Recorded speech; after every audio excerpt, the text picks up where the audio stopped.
다석 사상으로 풀이한 도마복음 신화를 벗은 예수 35번째 시간입니다. 오늘은 갈등을 일으키러 왔노라, 갈등을 일으키러 왔노라는 제목으로 말씀드리겠습니다. 경애하는 얼번 여러분, 도마복음 16번째 말씀은 이러합니다. 말씀 16. 예수가 말하기를 아마도 사람들은 내가 세상에 평화를 이룩하러 온 것이라 생각할 것이다. 사람들은 내가 지구상에 불, 칼, 싸움의 갈등을 일으키러 온 것임을 모를 것이다. 때문에 한 집에 5사람이 있을 것 같으면 셋은 둘과 둘은 셋과 아버지는 아들과 아들은 아버지와 맞설 것이다. 그리하여 그들은 하나님 앞에 홀로 설 것이다. 이 말씀은 이른바 정경 복음서에도 실려 있습니다. 근거가 뚜렷한 말씀인 셈입니다. 그런데 과연 예수가 이 말씀을 하신 게 맞을까 싶을 정도로 표현이 끔찍하다는 것은 부인할 수 없습니다. 정경에서의 이 세상에 불을 던지러 왔다는 말보다 더 험악스럽기 때문입니다. 흥정은 붙이고 싸움은 말리라는 속담도 있거늘 대립과 갈등과 분쟁을 일으키러 왔다니 놀부의 고약한 심보는 저리 가라입니다. 내가 세상에 평화를 주러 온 줄로 생각하지 마라. 평화가 아니라 칼을 주러 왔다. 나는 아들은 아버지와 맞서고 딸은 어머니와 며느리는 시어머니와 서로 맞서게 하려고 왔다. 집안 식구가 바로 자기 원수다.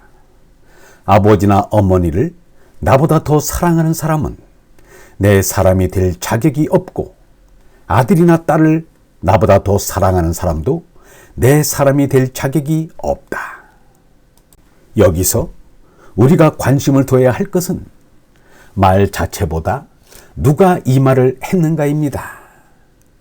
만약 포악한 독재자가 했더라면 그야말로 무시무시한 선전포고가 될 것입니다. 이런 자는 제 말을 아무리 미사역으로 치장한다 할지라도 맹수보다 더 무섭습니다. 가령 제2차 세계대전을 일으킨 독재자들을 보라.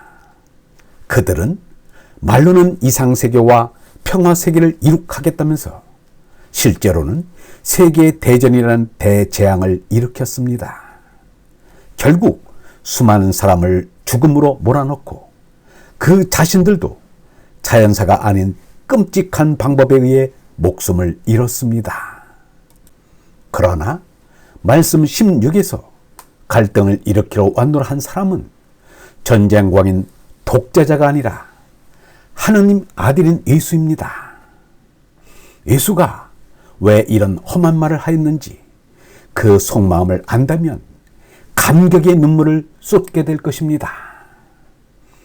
예수가 왜 이렇게 말했는지 그 속뜻을 헤아리고자 한다면 우선 사람이 세상에 태어난 바른 목적을 알아야 합니다.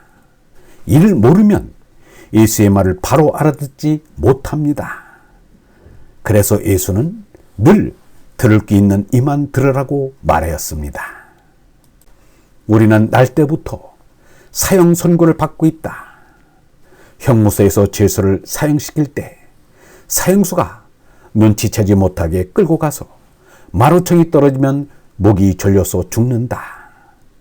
우리도 그와 같이 마루청이 떨어지지만 않았지 언제 마루청이 떨어질지 모르는 그러한 형편에 있다. 우리가 이 사실을 잊으면 쓸데없는 잡념에 잡히고 욕망에 시달리고 교만에 빠진다. 사람은 누구나 태어나자마자 시간이란 폭포에서 떨어지고 있다. 사람의 삶이란 높은 곳에서 떨어지는 것처럼 잠시도 머무를 수가 없다.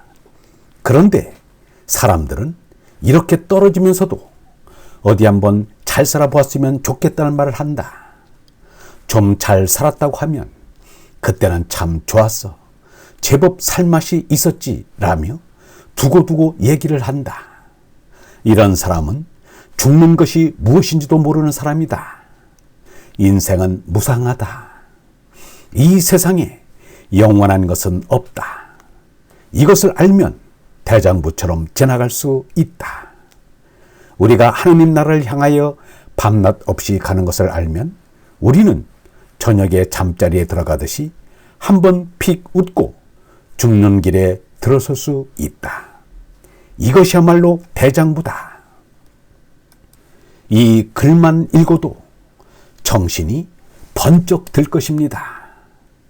우리는 잘 죽기 위해서 나온 것입니다. 잘 죽는 것이야말로 잘 사는 것입니다. 그런데 우리가 짐승들처럼 가죽에 붙잡혀 골몰하고 있으니 불난 집에서 잠자는 것이요, 홍수가 닥쳤는데도 잠자는 것입니다. 석가는 이 세상을 불난 집에 비유하였고 예수는 홍수난 집에 비유하였습니다. 사람들이 세상 모르고 잠만 자고 있으니 두들겨 깨우는 것입니다. 그런데 자고 있는 사람들을 깨우면 왜 잠을 못 자게 하느냐고 서로 싸우게 됩니다. 말씀 16은 그 모습을 그려놓은 것입니다. 유영모는 이렇게 말하였습니다. 좀 참혹한 얘기인지 모르나 사람이란 세상에서 최후의 불행을 할 수 있는 호라비가 되어 보아야 진리를 알기 시작한다. 연애하고 결혼하고 자식 낳고 할 때는 진리를 바로 알기 어렵다. 호라비가 된 뒤에 하나님을 믿으라는 말은 못할 말이지만 그래야만 헛된 꿈에서 깨어나게 된다. 집안 식구가 바로 자기 원수라는 말은 예수가 아니면 할 수 없는 말입니다. 함부로 했다간 문매 맞을 일입니다. 이 세상 사람 대부분이 가족 사랑을 삶의 목적으로 하고 있습니다. 가족의 행복을 위해서는 죽을 고생도 꾹 참습니다. 가족을 위해 사는 사람에게 집안 식구가 바로 너의 원수라고 하면 어느 누가 받아들이겠는가? 그러나 82살에 가출한 톨스토이는 누구보다 예수의 이 말을 바로 체험하였습니다. 크리스천들은 예수의 이 말씀을 어떻게 이해하고 있는지 모르겠습니다. 불교에서는 자녀가 속을 썩이면 전생의 원수가 자식으로 태어났다고 말합니다. 카르마, 업보라는 것입니다. 그러나 속을 썩이는 자식만 원수일 수 없습니다. 효자도 원수이기는 마찬가지입니다. 사람이 남의 혼삭기를 막으면 그 사람의 원수가 됩니다. 남의 출세기를 막아도 그 사람의 원수가 됩니다. 혼사나 출세 정도가 아니라 하느님께로 가는 길을 막는데 어찌 원수가 아니겠는가? 집안 식구야말로 내가 하느님께로 나아가는 길을 가로막고 있는 것입니다. 왜냐하면 가정의 마음을 쏟느라 하느님에 대한 생각은 미처 하지 못하기 때문입니다. 기도는 하느님을 참 생명으로 사랑하고 생각하는 것입니다. 기도는 골방에서 하는 것이라고 예수는 말하였습니다. 예수는 자신을 머리 들 곳조차 없는 사람이라 하였으니 골방인들 있었겠는가? 그래서 곧잘 제자들도 떼어두고 홀로 산에 들어가 기도를 하였습니다. 진짜 골방은 외로움, 고독입니다. 이 우주에 혼자뿐인 외로운 마음이 기도의 골방인 것입니다. 아무리 산속에 홀로 있어도 마음속은 처자식 생각으로 가득 차 있으면 무슨 참선 기도가 되겠는가? 석가의 출가는 새 심줄보다 더 질긴 가족의 혈연을 끊는 데 있었습니다. 혈연의 인연을 끊지 않고서는 하느님께로 나아가는 일은 불가능하기 때문입니다. 가족과 함께 살아도 집착을 하지 않는 것입니다. 내장산철 입고 돌비석에 어느 스님이 어머니를 그리는 시가 새겨져 있습니다. 석가붓다가 그 시를 읽으면 뭐라고 하겠는가? 그런 시는 제1기장에나 써놓으면 될 일입니다. 석가의 이복동생인 난다가 출가를 하였습니다. 승복을 입은 몸인데도 집에 두고 온 고운 아내 순다라를 잊지 못하였습니다. 이를 알게 된 석가는 산불로 인해 원숭이들이 까맣게 타 죽은 장소로 난다를 데리고 갔습니다. 석가는 원숭이들의 시체를 보여주며 아무리 고운 사람도 죽으면 저렇게 되는 것이니 아내에 대한 집착을 버리라고 가르쳤습니다. 참이 아닌 줄 알면 일찍 그만두는 것이다. 도마복음 말씀 16의 마지막 구절은 그리하여 그들은 하느님 앞에 홀로 선다입니다. 여럿이 모여서 하는 공중기도는 기도라 할 수 없습니다. 하느님 앞에 홀로 서야 합니다. 하느님 아래 홀로 서야 하느님을 알게 됩니다. 그게 언더스탠드입니다.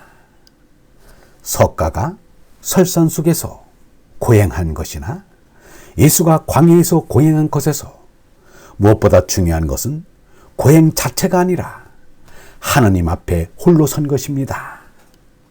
고행이 의미가 없다는 것이 아닙니다. 홀로 설 때라야만 멸망이 전해서 영성이 얼라로 옮겨지는 깨달음을 이룰 수 있다는 말입니다. 그 영원한 생민 얼라가 곧 평화요, 사랑이요, 기쁨입니다. 이것은 절대적인 진리라 십자가에 모진 죽음도 감히 깨뜨릴 수 없습니다.